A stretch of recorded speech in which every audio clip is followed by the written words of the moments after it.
All right, welcome back. Today, we're diving into something, well, something pretty wild. It's a 20-minute phone call. Now, what's so special about that?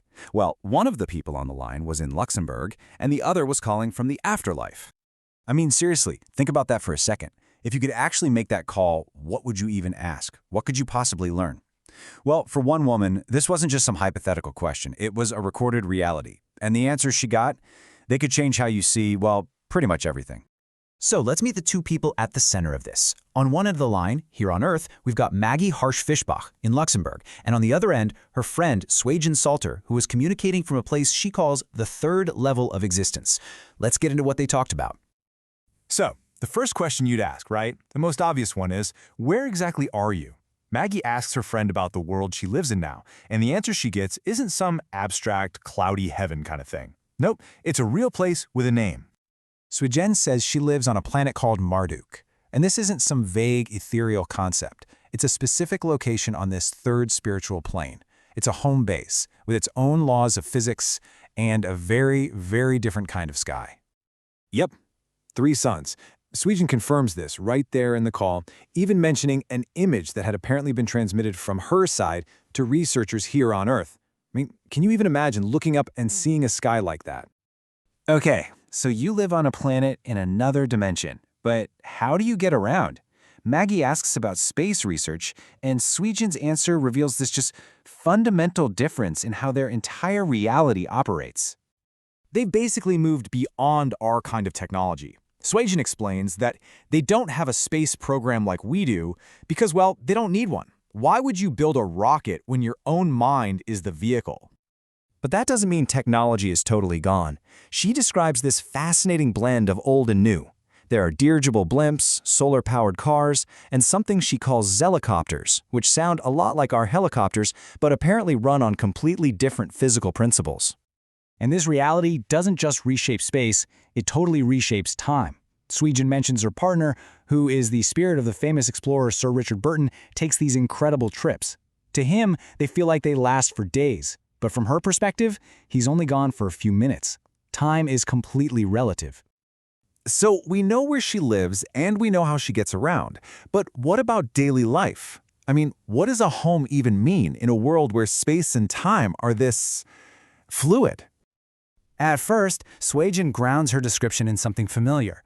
She says her home is about 400 square meters. You know, the size of a large apartment here on Earth. It's spacious, but it sounds pretty normal, until she starts talking about the back door. And this is where our whole concept of a home just shatters. Her back door isn't limited by physical space. It doesn't just lead to a little yard. It can lead to an infinite garden, a beach at sunset, an ocean. Whatever she wants to experience is just on the other side of the door. Just think about that freedom for a second. You don't need to book a flight or drive for hours. She just decides where she wants to be, and her environment responds. Her home is a gateway to any reality she wants to visit. Now this is where the conversation takes a really philosophical turn. After hearing about 3 suns in infinite backyards, it's Maggie, back on Earth, who offers this profound observation about the nature of reality itself. Maggie suggests that everything, even in our world, the cars, the houses, all of it is ultimately an illusion created by the mind. She's proposing that Swaygen's reality isn't fundamentally different from ours, it's just more obviously flexible. And Swaygen's reply is so immediate and so simple. Yes, that is correct. Right there, across the veil of life and death, these two friends agree on a fundamental truth. Consciousness is the architect of everything we perceive as real. The call ends with a pretty casual comment from Swaygen. At the time, it just sounded like a nice figure of speech, but it turned out to be a prediction. Swaygen says this to Maggie and her husband Jules. And, they didn't really think much of it. They were tired, they had a ton of work to do, and they figured she was just wishing them sweet dreams, maybe a little disconnected from the stresses of physical life.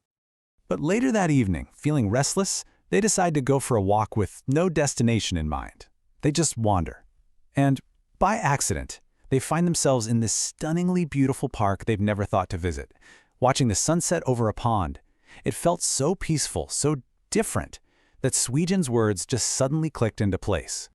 They hadn't been physically transported, but a thought, a suggestion planted from another reality had guided their accidental steps until their physical world mirrored the feeling of the other nice world Swedgen had mentioned. The bridge between their worlds wasn't some flashy portal, it was a thought. And that really leaves us with a final, provocative thought. This conversation suggests we live in a reality built from consciousness, where the bridge between worlds isn't a portal, but an idea. So, if a simple thought can echo across dimensions and guide our accidental steps, what messages are we sending out into the universe?